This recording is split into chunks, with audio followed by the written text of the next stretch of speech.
Hi, my name's Tamar, and something really strange happened to me recently. See, my mom died a couple of years ago. I had a horrible time after that. I did badly in school, got in fights with other kids, which is not like me at all, and cried all the time. My counselor said that someday I'd learn to let go of my mom, but I didn't want to hear it. She was my favorite person, and I loved her more than anything else in life. I just couldn't imagine my life without her. My dad has also had a very difficult time coping with my mom's loss. So, he has then finally decided that what we both needed was a fresh start. So we moved. Our new house was like something out of a movie. An old Victorian with creaky floorboards, a creepy attic, and lots of nooks and crannies. I thought it was so cool at first. I love horror movies, and this house definitely looked haunted. I thought my mum would have loved it too. Then I met the neighbor girl, Jessie, who's about my age. She said my house's backyard was on an ancient burial ground. I thought she was just trying to scare me, so I laughed it off, but Jessie stayed serious. The reason it took so long to sell the house was because it's so haunted, she said. Now, I don't believe in any paranormal stuff. That's what makes horror movies so fun, right? It's not real. I don't know if I believe in an afterlife or anything, but I hope I'll see my mum again someday. But there's no way to know. I really don't know what I believe, but I couldn't believe Jessie, so I blew off her story. An ancient burial ground? Yeah, right. About a week later, I awoke, or thought I did, to a noise downstairs. The clock said 3 a.m. I went down the creaky staircases and headed to the kitchen, where the noise had come from. As I approached, I heard footsteps, but when I got into the kitchen, there was no one there. I got myself a glass of water, but the cup had no bottom and all the water just poured out of it. When I turned, a little girl stood near the wall. She was very pale and wearing a white dress. I asked what she was doing there. She put her finger to her lips as if to shush me. Then she turned and pointed out the glass back doors.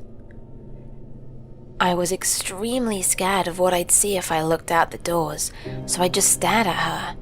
When she turned back to me, she smiled. I screamed, and then I woke up for real. All day at school, I couldn't concentrate. I just kept remembering the dream and breaking out in a cold sweat. I could still see the little girl's ghostly face and feel the dread that filled me when she tried to get me to look out the back door. That night, I had to force myself to turn off my lamp before bed. Nothing can get you. It was just a dream. I finally fell asleep.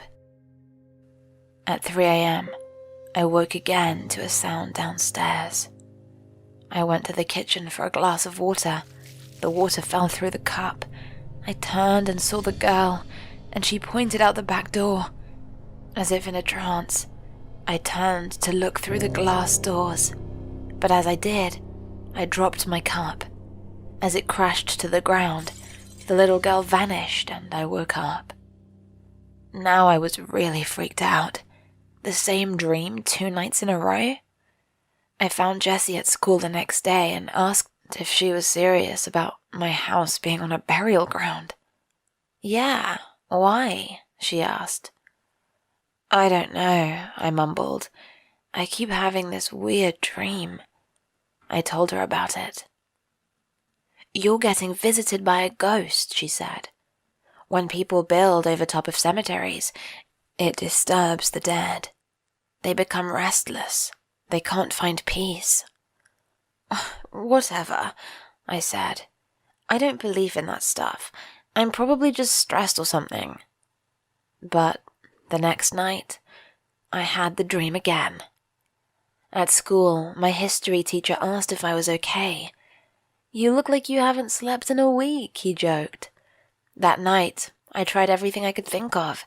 I watched funny movies before bed. I kept the lamp on while I slept. I even made a protection spell from some Wiccan site online and put it by my bed. But the fourth night, I woke at 3 a.m. and went down the stairs. The girl was waiting for me. This time, when she pointed, I turned and looked out the door. My backyard was filled with graves, cracked, dirty marble and crumbling stone. I screamed, and then I woke up. "Still having the dream?" Jessie asked me at school. "Yeah," I muttered. "It's getting worse, and I don't know what to do." If you're dreaming the same thing over and over, your brain is trying to tell you something. Maybe you could try to figure out what the ghost in your dream wants and talk to her. That sounded crazy to me, but it was worth a try. That night, when I woke at 3 a.m. and went downstairs, I could feel something in the back of my mind telling me this was a dream, the dream. I watched the water pass through the bottom of my cup. See, it can't be real. I didn't want to turn. I knew when I did, I'd see the girl's pale face, but I made myself do it. The girl pointed out the back door. I looked out and saw the graves. The stones looked old, but the earth around them looked freshly turned. I wanted to scream, but stopped myself. The girl stepped forward and took my hand. I almost freaked out, but I heard Jessie's voice telling me to figure out what the girl wanted, so I let her lead me to the back door and open it. When I stepped outside, there was no graveyard, only a bright summer sky and a beautiful lawn full of all the flowers my mom loved best. A strange sense of calm came over me. I understood suddenly that the girl in my dream wasn't really a ghost. She was my own brain, telling me I had to let go of my grief, that my mom would always be around me, in the flowers and the air and my memories, but I had to stop living like a restless spirit. I turned to the little girl beside me. "I understand now," I told her.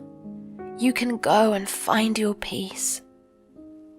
She didn't reply, just walked out into the flowers and eventually faded away. I never had the dream again. I still think about it sometimes, and a shiver runs up my spine. Our dreams really do hold a mirror up to our waking lives. Mine was scary, but it taught me a valuable lesson about letting go.